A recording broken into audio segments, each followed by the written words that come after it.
semtelake yauya bondoro ikuru yepamutsi King Siva yandoti zitandi chinji 6 na 9 ntora ngpatani gamara dambura mabosongo ero inonsikele kwainini 25 namo wandibatisa mudonzvo towakundichembedza kandiri mudoko namo aiva kunorera vandikura wandibatisa mudonzvo towakundichembedza kandiri mudoko namo aiva kunorera vandikura wandibatisa mudonzvo towakundichembedza kandiri mudoko namo aiva kunorera vandikura upenyu watowa kuwawa kunge gavakava pandinofamba ndati vachindirewa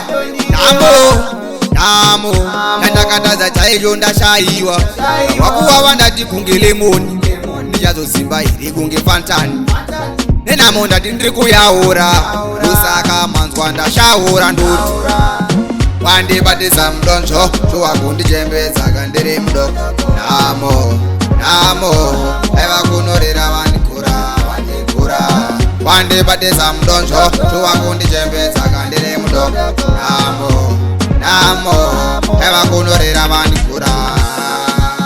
wandibatisa mudonzvo towakundichembedza kandiri mudoko namo aiva kunorera vandikura dzimwe nguva ndinofunga kuzvipfudza ndinenge ndakatamba nevanhu vanhuudza kunge waita kuti ndizogare mbongweni ndichisemwa andinochema nondinyaradza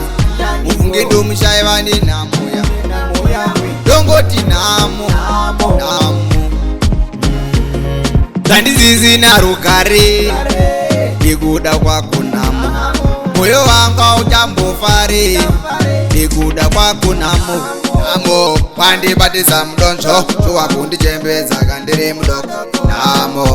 namo aiva kunorera vandikura wandibatisa mudonzvo towakundichembedza kandiri mudoko namo aiva kunorera vandikura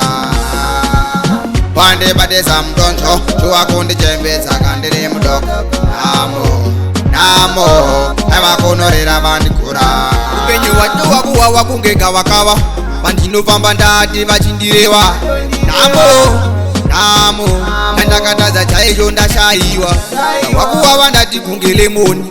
ndichazozimba iri kunge fantani nenamo ndati ndiri kuyaura ndosaka manzwa ndashaura ndoti